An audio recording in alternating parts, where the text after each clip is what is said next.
Marami na akong narinig ng mga kwento. Marami na rin akong napanood ng mga dokumentaryo.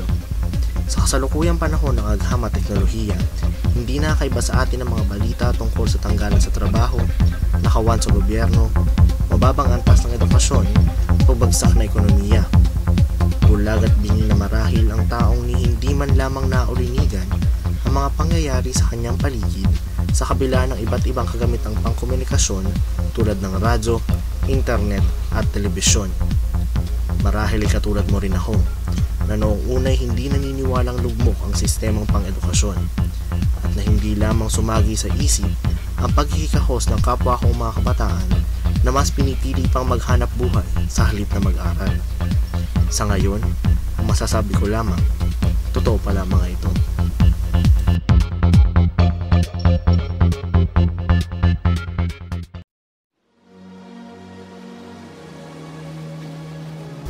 Sa humigit kumulang na isang taong pagiging kabahagi ko ng isang komunidad sa lugar ng Montalban, Rizal, nakita, naramdaman at naranasan ko ang lubhang kakulangan ng wasto at tamang edukasyon dito sa atin sa Pilipinas.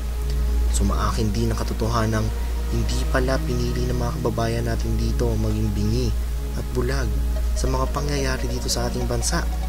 Sadyang hindi lamang nila prioridad ang intindihin ng mga pambansang issue sapagkat araw-araw silang nakikipaglaban sa kahirapang bumabalot sa kanilang bayan. Sa isang banda, masasabing maunlad pa nga ang bayan ng Montalban kumpara sa ibang mga lalawigan dito sa Pilipinas. Ngunit sa kabila nito, nasasalamin pa rin sa mga mukha ng mga taong makikita mo ang pagsusumamo sa mas magandang buhay kung saan hindi nila kailangang isipin kung may kakainin ba sila kinabukasan, kung papasok ba mga kabataan ng may baon sa bulsa o kung may mararating pa nga ba sila.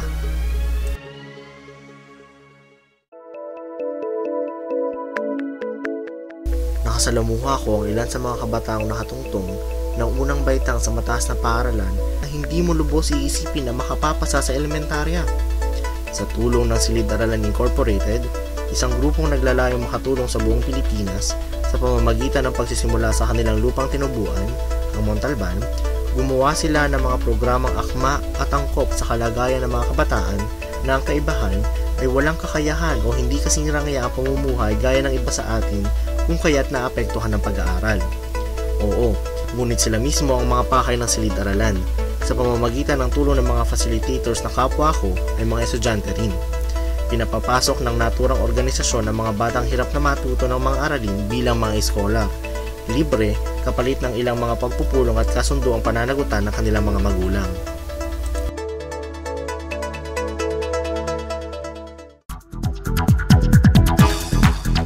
Ano nga ba't ang isang panukala?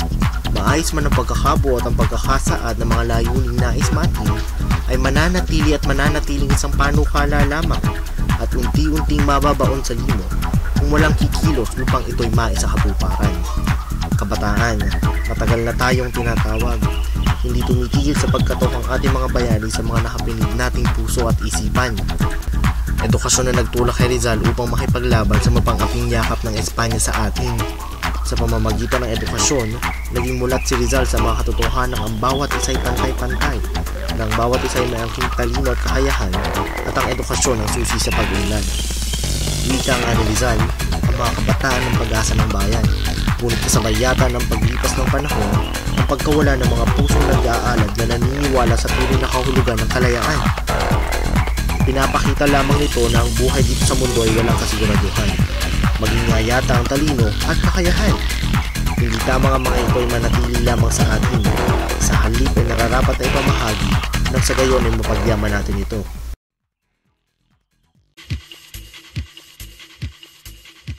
Nasaan ang mga kinakailangang kagamitan upang bigyang kasagutan ng mga pagkukulang ng mga guro sa paaralan?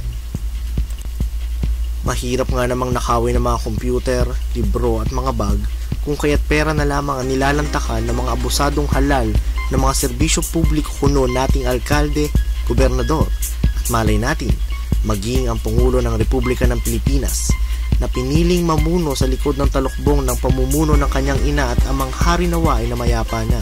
Sa kawalan ng tiyak na pundasyon, ang plataporma niya ay madadala ng maruming hangin at tubig sa kanal na bumabalot sa kamay nilaan. Wala siyang tiyak na plano para sa ating bansa, Ngunit puro mga mabubulaklak na salita lamang ang kanyang pinanghahawakan. Hindi pa nga ba talaga tayo natuto? Nasaan na ang tuwid na daan? Pero naging makasarili na ba talaga ang mundo? Sa bawat laban sa buhay ng isang tao ay kalakip ang libo-libo pang mga taong kanyang nakasalamuha at tumulong upang kanyang marating ang rurok ng tagumpay. Ang mga kabataan nga naman, hayag naman sa tawag sa kanila, kabataan, bata, mahina, madalas silang magkamali.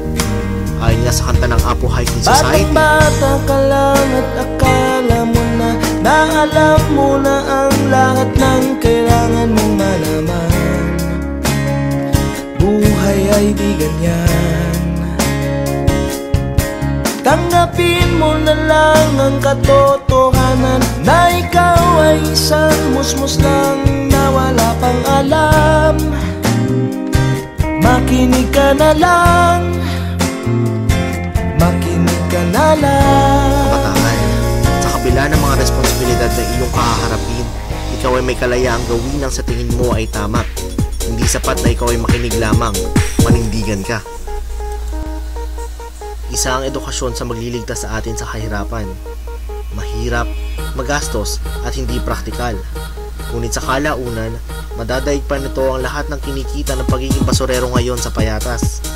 Bigyan lamang ng panahon, pagsisikap at kung hindi kaya, humingi ng tulong sa kinauukulan. Bilang isang leader, isang ehemplo, isang atenista, isang katanungan na bumabagabag sa akin, hahayaan ko na lamang bang mangyari ito? Alam ko, binigyan ako ng Diyos ng katalinuhan at nararapat lamang na gamitin ko ito sa tamang paraan. Hindi na mabilang ang mga kabataang nasayang dahil sa kapabayaan, sa pagwawalang bahala sa kanila at sa hindi pagpansin sa kanilang tunay na halaga. Lubos ngang mayaman ang Pilipinas sa mga gurong may bukasyon sa kanilang propesyon, kung kaya't lubos rin naman ang swerte ng mga mag-aaral. Sa pamamagitan ng aking katalinuhan ng mga kabataan at sa paggabay ng mga dakilang guro, tiyak ang tagumpay ng bawat isa. Samahan lamang ito ng sipag, tiyaga at determinasyon.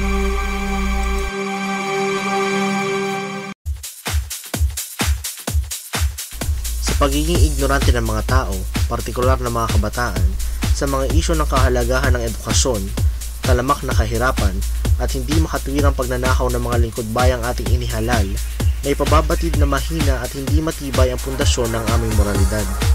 Sa sandaling iwasan naming mga kabataan ng paggawa ng masama, hindi pa roon natatapos ang aming pananagutan sa mga taong nakapaligid sa amin, maging sa bansang aming ginagalawan. Ang buhay ay isang mahabang leksyon, at sa pag-aaral nito, bawat isa ay bida sa kanyang sariling tanghalan.